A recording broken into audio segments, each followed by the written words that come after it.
ধনঞ্জয়ের এই ফাঁসির এই হত্যাকাণ্ডটা একদম সামনে থেকে আপনি ওই সময়টা দেখলেন, আজকে সঞ্জয় রায়ের বিচারক যে রায় দিলেন, এই দুটো কি কোথাও গিয়ে সমার্থক হয়ে যায়? এবং এক্ষেত্রে রায়টাকে আপনি কিভাবে বিচার করবেন? আমার তো মনে হয় যে রায়টা খুব যথার্থই রায়, এই কারণে যেহেতু সিবিআই এখনো পর্যন্ত একজনের নামেই বলছে সঞ্জয়, এবং কলকাতা পুলিশ যখন ধরেছে সঞ্জয়কে ধরেছে, তার মানে বাকিরা যারা এই ষড়যন্ত্রের সঙ্গে, এই হত্যাকাণ্ডের সঙ্গে, এই জঘন্য কাণ্ডের সঙ্গে জড়িত, সেই নামগুলো এখনো উঠে আসেনি। মানে দুতরফে ব্যর্থ, পুলিশও ব্যর্থ, সিবিআই ব্যর্থ। এই ব্যর্থতার ফাঁকে সঞ্জয় পড়ে গেছে। এই একা সঞ্জয় তো কাণ্ড না, এটা গোটা বিশ্ব যারা এই ঘটনার সঙ্গে জড়িত, তারা প্রত্যেকে জেনে গেছে এতদিনে যে এই ঘটনার সঙ্গে একা সঞ্জয় হতে পারে না, না মানে না।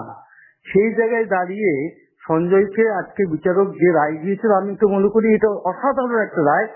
তো অন্তত ধনঞ্জয়ের ঘটনার পর থেকে মানুষের মধ্যে যেটা তৈরি হয়েছে যে মানে বলির পাঁটা হলো, সেই ক্ষেত্রে যেমন ধনঞ্জয় হয়েছিল, এই ক্ষেত্রে সঞ্জয় না বলি পাঁটা হয়ে বাকিদের বাঁচিয়ে না দেয়, সেই সুযোগটা বিচারক করে দিলেন যে বাকিদের ধরার সুযোগ সিবিআই হাতে রইল।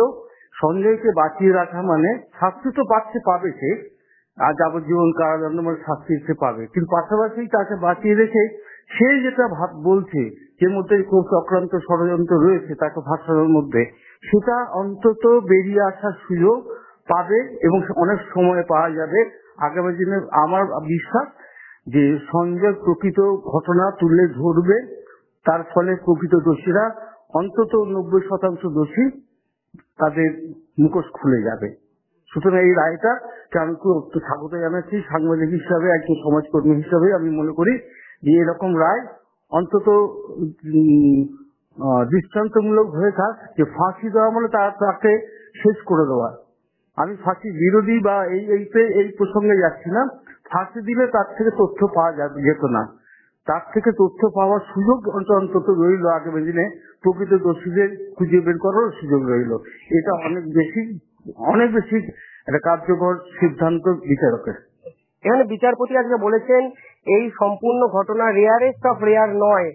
তো এটাকে নিয়ে আপনি কি বলবেন? এই ঘটনা কি সত্যি বিরলতমের মধ্যে বিরল নয়?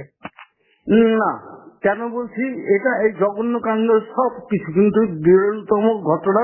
কেন, বেনিফিট অফ ডাউট, যেটা আমরা ক্রিকেটের ভাষায় বারবার বলি, যে সেটা ফেভার পায় একটা ব্যাটসম্যান সবসময়। বেনিফিট অফ ডাউটে যদি পড়ে যায় তাহলে সেই খেলোয়াড়ের পক্ষে ব্যাপারটা এইখানেও তাই। যেহেতু বিচারক এই রায়টা দিয়েছেন, বেনিফিট অফ ডাউটটা সঞ্জয়ের ফেভারে গেছে, পক্ষে গেছে। কেন, বিচারকও তো বুঝেছেন গোটা এতদিন ধরে এত ঘটনা, এত কিছু বুঝে সঞ্জয় এটার মধ্যে একা জড়িত। সঞ্জয়কে ফাঁসি দিলে সেই বিষয়টা পুরো যে সঞ্জয় থেকে ভয়ঙ্কর কিছু বেরিয়ে যেতে, আগে প্রকাশ পেতে পারে, এই সুযোগটা যে তিনি নষ্ট করে দেননি, তার জন্য তাকে যেমন অভিনন্দন জানাচ্ছি।